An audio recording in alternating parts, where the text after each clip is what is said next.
कि जो बच्चे सोशल मीडिया एंड टेक्नोलॉजी के साथ बड़े हो रहे हैं ना, they are feeling more lonely, anxious, depressed, you know कि so much so that they are feeling disconnected socially and emotionally. इसीलिए मेंटल हेल्थ आज के समय में यंगस्टर्स में, टीनेजर्स में बहुत इम्पोर्टेंट है। अब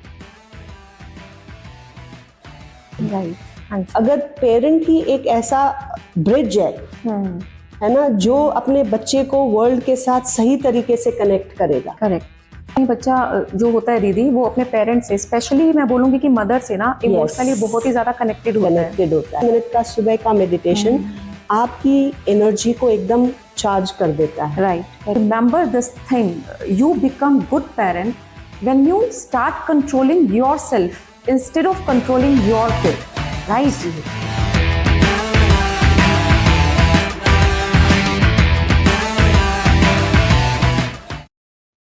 It's not about smart children.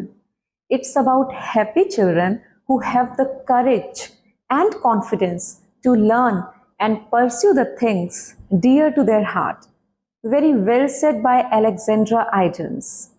Hello friends, I'm Sonal and I welcome you to STS, your own show, because इस शो पर हम अपनी फील्ड में एक्सपर्ट एंड एक्सपीरियंस्ड फैकल्टीज के साथ मिलकर उन सभी क्वेश्चंस को डिस्कस करते हैं जो आपके लिए भी उतने ही इम्पॉर्टेंट हैं, जिसके सॉल्यूशंस हर पेरेंट आजकल ढूंढ रहा है एंड हर कोई उनको फेस कर रहा है। तो इन सभी क्वेश्चन के आंसर्स आपको मिलेंगे हमारी इस series a cause of virtue में। So let's move forward and मिलते हैं सिस्टर पूनम से आज के क्वेश्चंस के साथ।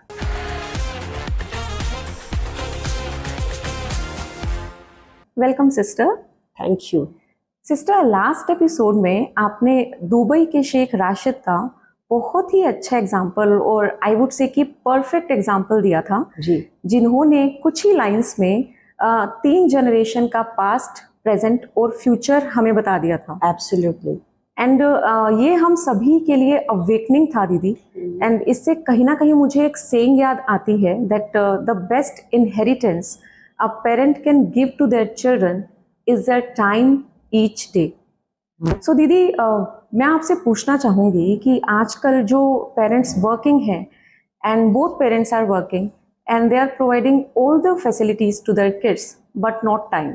एब्सोल्युटली। तो अभी दीदी वर्क भी दोनों पेरेंट्स नहीं छोड़ सकते, तो how do we manage this time and work, and क्या मतलब किस हद तक बच्चों को फैसिलिटीज प्रोवाइड कराना सही है, प्लीज हमें बताइए। सोनल, आपने बहुत अच्छा प्रश्न पूछा है और इसके बारे में देखिए, आजकल मैं यही कहूँगी कि पेरेंट्स जो सोचते हैं अपने बच्चों के प्रति रिस्पॉन्सिबिलिटी, वो यही सोचते हैं कि हम उनको अच्छे से अच्छी फैसिलिटीज प्रोवाइड कर रहे हैं, दैट्स इट, है ना। इसके आगे वो समझते हैं कि टाइम देना या उनके साथ टाइम स्पेंड करना या उनको एक गाइडेंस देना, मॉरल वैल्यूज के प्रति उनको अवेयर करना, ये शायद कहीं ना कहीं मिस होता जा रहा है। हाँ जी। तो इसमें क्या है, पेरेंट्स को ये समझना पड़ेगा। लास्ट टाइम भी हमने अपने सेशन में डिस्कस किया था कि जो गैजेट्स हैं या जो सोशल मीडिया है, जो ऑनलाइन जो कंटेंट है, हाँ जी, वो सिर्फ बच्चों को इंफॉर्मेशन प्रोवाइड करता है, वो एक्सपीरियंस नहीं प्रोवाइड कर सकते। आज आप देखिए कि सोशल मीडिया पर इतने ज्यादा बच्चे एक्टिव हैं, हाँ जी, और उसी को अपना रोल मॉडल मान लेते हैं, जो कि वहां पर मतलब जिस तरीके की चीजें हैं। लेकिन पेरेंट्स को जो अपना एक एक्सपीरियंस है लाइफ का या अपने जो संस्कार हैं, हाँ जी, आजकल हम कहेंगे न्यूक्लियर फैमिलीज के कारण से ये भी प्रॉब्लम हो रही है। पहले एटलीस्ट ग्रैंड पेरेंट्स घर पे होते थे, तो पेरेंट्स को अगर टाइम ना होता तो ग्रैंड पेरेंट्स भी उनको काफी कुछ टीच कर देते थे, कुछ स्टोरीज, अच्छी स्टोरीज सुनाते थे। तो ये नहीं कहेंगे, मैं कहूंगी कि mostly out of 100% like 60% parents are not aware of their own responsibilities of giving the quality to time to children. But कुछ पेरेंट्स हैं ऐसे जो अपने बच्चों को वो संस्कार जो है आज भी दे रहे हैं। हाँ जी, बिल्कुल दीदी। हाँ जी दीदी, इनफैक्ट ना एक फेमस अमेरिकन साइकोलॉजिस्ट हैं डॉक्टर जीन ट्वेंगी, जिन्होंने अपनी एक उन्होंने काफ़ी सारी बुक्स लिखी हैं और अपनी उनमें से एक फेमस बुक आई जेन में उन्होंने बताया है that why there is an urgent need to understand today's rising generation of teens. अभी तक वो अपने 11 मिलियंस से भी ज़्यादा टीन्स के ऊपर रिसर्च कर चुकी हैं and her findings are really shocking. According to her कि जो बच्चे सोशल मीडिया एंड टेक्नोलॉजी के साथ बड़े हो रहे हैं ना, they are feeling more lonely, anxious, depressed, कि so much so that they are feeling disconnected socially and emotionally। तो दीदी आजकल के कि प्रोग्रेसिव लाइफस्टाइल के नाम पर जो हम लोग बच्चों को दे रहे हैं, हम समझ नहीं पा रहे हैं कि वो कहीं ना कहीं बच्चों की physical, psychological and emotional security की कॉस्ट पर आ रहा है। तो इसके बारे में आप क्या कहेंगे? बिल्कुल सही कहा आपने सोनल। हाँ जी। क्या होता है कि जितना हम बाहर से बच्चों को बाहर की इंफॉर्मेशन है ना, बच्चों को हम आज प्रोवाइड कर रहे हैं और अपने साथ कहीं ना कहीं उनका कनेक्ट जो हम मिस कर रहे हैं, उसके कारण से जो है ना, बाहर बच्चे इतने ज्यादा इन्फ्लुएंस हो रहे हैं चीजों से। एक आपने आजकल के स्कूल में एक नया सब्जेक्ट ऐड हुआ है, आर्टिफिशियल इंटेलिजेंस। हाँ जी। तो हर स्कूल में आप देखिए कि पहले हमने ये शब्द सुने ही नहीं थे। पहले तो कंप्यूटर भी बहुत कम होता था। पहले जो सब्जेक्ट्स थे या जो एक इंटरेक्शन था with teacher, that is more, मतलब एक टीचर आदर्श होता था जिससे कि बच्चा अपनी लाइफ के कई लेसन्स तो टीचर्स को देख करके ही सीखता था। हाँ जी, बिल्कुल। लेकिन अभी ऐसा नहीं है।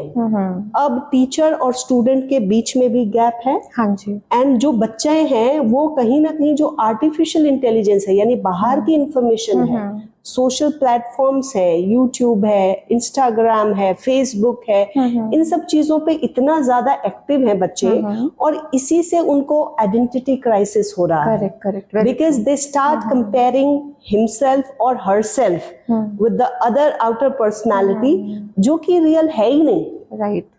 तो वो एक फैंटेसी वर्ल्ड में चले जाते हैं और उस अनरियलिस्टिक वर्ल्ड में जाकर के वो अपनी हकीकत से कहीं ना कहीं दूर भाग रहे। करेक्ट। ये एक समय तक रहता है, फिर उसके कुछ समय के बाद जब इंसान को अपनी हकीकत का सामना करना पड़ जाता है, तो वो बिल्कुल like it's like going up and एकदम से नीचे जाकर के फिर वो ड्राउज। राइट। इसीलिए मेंटल हेल्थ आज के समय में यंगस्टर्स में, टीनेजर्स में बहुत इंपॉर्टेंट है। आप देखिए ऐसे कितने केसेस होते हैं, जैसे किसी को ट्रोल कर लिया गया, करेक्ट, या किसी के प्रति सोशल मीडिया पे कुछ गलत कमेंट्स कर दिए गए, किसी ने कुछ टीका टिप्पणी कर दी, तो बच्चों को इतना ज्यादा अंदर से डिप्रेशन हो जाता है, या उनकी आइडेंटिटी क्राइसिस इतनी ज्यादा बढ़ जाती है कि वो सुसाइड्स तक कमिट कर लेते हैं। करेक्ट। सो मतलब how you are representing yourself by social media, वो आपकी आइडेंटिटी बता रहे हैं, या आपको खुद अपनी आइडेंटिटी को समझना है। करेक्ट। इसमें पेरेंट्स को, मैंने पिछली बार भी कहा, बार बार बैठ करके पेरेंट्स को अपने बच्चे से बात करनी बहुत जरूरी है। राइट। हाँ जी। अगर पेरेंट ही एक ऐसा ब्रिज है ना, जो अपने बच्चे को वर्ल्ड के साथ सही तरीके से कनेक्ट करेगा, करेक्ट, अगर वो ब्रिज ही बीच में से कट जाएगा तो वो बच्चा रियलिस्टिक वर्ल्ड के साथ कनेक्ट नहीं होता है, वो फैंटेसी वर्ल्ड में जीता है। एंड फैंटेसी वर्ल्ड में फिर एक ना एक दिन उसके सामने जब सच्चाई आती है तो उसको फेस नहीं कर पाता। Right. So it would be much better कि हम बच्चे को रियलिस्टिक वर्ल्ड से जोड़ करके रखें। हाँ जी। ठीक है, आज के समय में सोशल प्लेटफॉर्म्स हैं, मैं ये नहीं कहूंगी कि उनको यूज करना कोई गलत चीज है, गलत भले यूज करें, हाँ जी, लेकिन कहाँ तक? हाँ जी, बिल्कुल सही। कहाँ तक, कितना उनको हमें यूज करना है, हाँ जी। ये हमें उनका एक दायरा बनाना पड़ेगा। और ज्यादा से ज्यादा बच्चे को अपनी कंपनी में अपना टाइम, क्वालिटी टाइम देकर के अपने संस्कारों से अगर आप इनरिच करेंगे ना, हाँ जी, so I think they will be the better human being in their lives. बिल्कुल सही कह रहे हैं दीदी। इनफैक्ट आप ना कि जो पेरेंट्स हैं उनका बच्चों के ऊपर बहुत ही इम्पैक्ट पड़ता है। इनफैक्ट मैं कहूँ कि जो हम लोग हैं, हम अभी अपने बच्चों को चेंज करने में लगे हुए हैं। इनफैक्ट कहीं ना कहीं हम ये छोड़ रहे हैं चीज़ कि हमें अपने आप को चेंज करने की ज़रूरत है।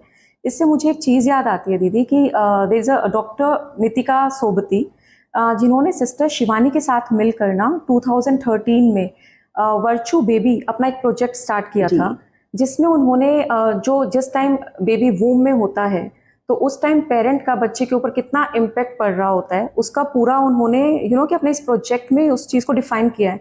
एंड शी इज कि सक्सेसफुली डिलीवर्ड द चिल्ड्रन कि on the basis of the गर्भ संस्कार। Yes. और उन बच्चों में हम उनमें चेंजेस भी हम देख पा रहे हैं साइकोलॉजिकल एंड फिजिकल लेवल पे। तो हम डिफ्रेंशिएट कर पा रहे हैं कि जो बच्चे गर्भ संस्कार के थ्रू पैदा हुए हैं और जो बच्चे विदाउट इसके पैदा हुए हैं, तो उन दोनों में डिफरेंस है। तो इसके बारे में आपका क्या कहना है दीदी? ये एक बहुत सुंदर प्रोजेक्ट है डिवाइन गर्भ संस्कार और वर्चू बेबीज का। इसमें वही होता है कि जैसे हमारी संस्कृति ही, आप महाभारत में देखिए जो चक्रव्यूह को भेदने वाली चीज वहां पर दिखाई गई है। तो क्या होता है कि बच्चा वूम्ब में ही बनना शुरू हो जाता है। करेक्ट। उसकी साइकी, उसका साइकोलॉजिकल डेवलपमेंट वूम्ब से ही शुरू हो जाता है। हाँ जी। इसलिए आप देखिए पुराने जमाने में जो गर्भवती महिलाएं होती थी उनको एक अच्छा माहौल दिया जाता था। हाँ जी। उनको खुश रहने के लिए, उनकी पसंद की चीज करने के लिए, मतलब उनको एक हेल्दी माइंड हाँ जी रखने के लिए बोला जाता था। उनके सामने भगवान की तस्वीर लगाई जाती थी, है ना। तो वो सब चीजें क्या होती हैं कि क्योंकि वो एक फेस ऐसा होता है, इट्स नॉट कि 9 मंथ्स का वो सिर्फ बाहर से, लेकिन वो एक अंदर की जो साइकी है, जो मदर की भी जो साइकोलॉजिकल उस समय स्टेट होती है, वो बच्चे के ऊपर जाकर के असर डालती है। हाँ जी। तो देखिए अगर बच्चा बाहर वर्ल्ड में आ जाता है तो उसको ज्यादा मेहनत लगेगी आपको चेंज करने में, क्योंकि आउटर वर्ल्ड का इन्फ्लुएंस उसको होना शुरू हो गया है। बिल्कुल। लेकिन अगर अभी आपका बच्चा बाहर वर्ल्ड में आया ही नहीं है, ही और she is under your protection now. Right. अभी तो वो आपके ही अंदर में है ना, आप उसको अच्छे से प्रोटेक्ट किए हुए हैं। तो वहीं से आप अपने आप को चेंज करके, right, you do some little positive things, correct, है ना, कि मतलब थोड़े समय के लिए आप अपने आप को नेगेटिविटी से कैसे दूर रखें कि कुछ अच्छा इंफॉर्मेशन अच्छा पढ़ें। हाँ जी। कई बहनें मैंने देखा कोई गीता पढ़ते हैं, कोई रामायण वगैरह का पाठ करते हैं। मैं ये कहती हूँ सिर्फ इतना ही आप ध्यान रखें कि नेगेटिव थिंकिंग से अपने आप को उस समय बचाएं। हाँ जी। तो आपका असर आपके बच्चे के ऊपर वहीं से पड़ना शुरू हो जाता है। बिल्कुल दीदी, बिल्कुल। फिर आपको कम मेहनत लगेगी उस बच्चे के दुनिया में आने के बाद उसको ठीक दिशा में ले जाने के लिए। हाँ जी, नहीं तो आपको डबल मेहनत हो जाती है। राइट। क्योंकि एक तो गर्भ में भी उस बच्चे को वो एक्सपोजर नहीं मिला, और जब आउटर वर्ल्ड में आता है तो बाहरी एक्सपोजर इतना उसको पावरफुल है। हाँ जी। कि आप अपने बच्चे को फिर कितना ही उस चीज से बाहर निकालने की कोशिश करोगे, बट ही और she would not be able to.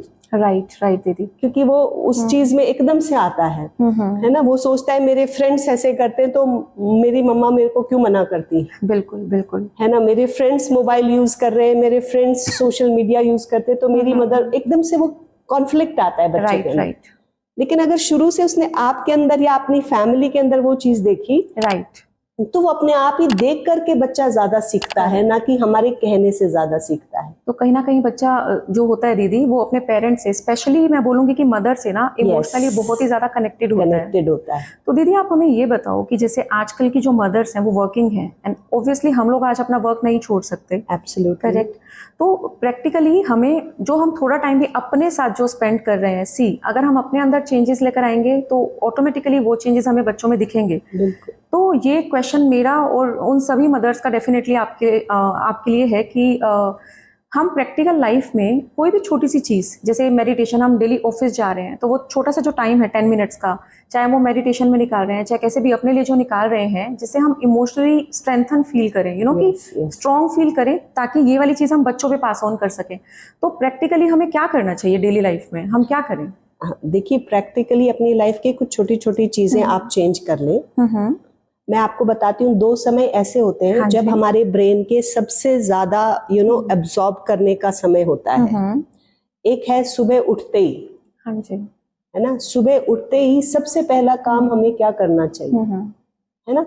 ऐसे नहीं कि हम बिस्तर से उठे और हमें एकदम से काम ध्यान आ गए, एकदम से हमें बहुत सारी चीजें, और एकदम से हम कई तो हड़बड़ाहट में उठते फिर सीधे पहुंच जाते हैं काम करने के। हाँ जी।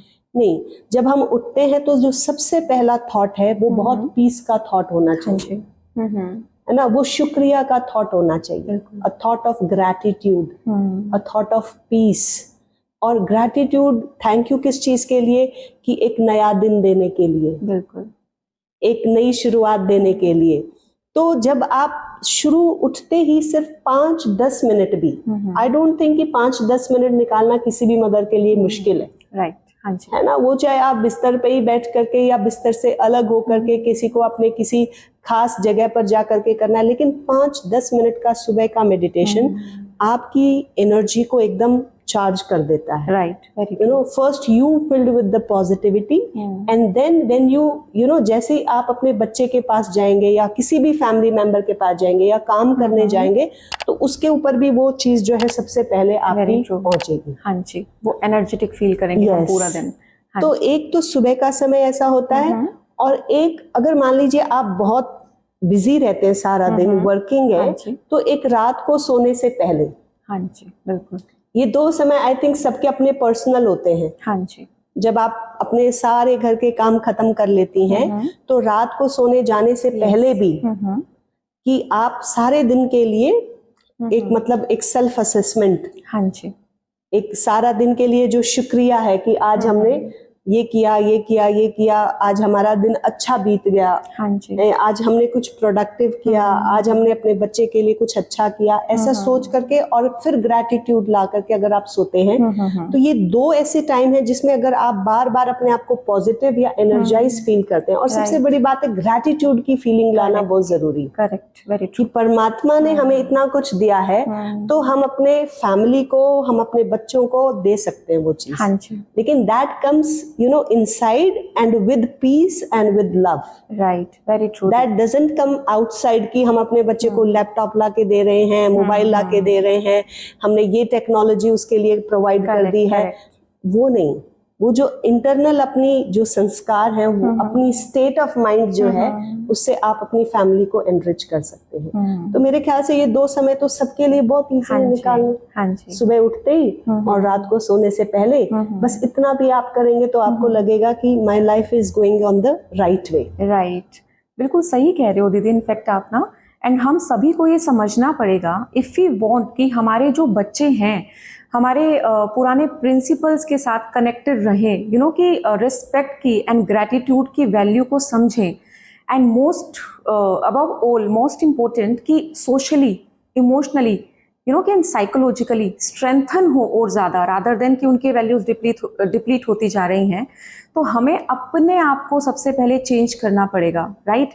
You have to remember this thing. You become good parent when you start controlling yourself instead of controlling your kid, right? Absolutely. So thank you so much, Didi, for this informational and valuable session. Thank you so much. Thank you very much. आपसे हम मिलेंगे next episode में कुछ बहुत ही important facts and interesting information के साथ। अगर आप लोग के पास कोई क्वेश्चंस या क्वेरीज हैं, या फिर आप लोग हमसे जुड़ना चाहते हैं, so don't forget to write us in the comment section below. तब तक के लिए be blessed, be powerful. Thank you.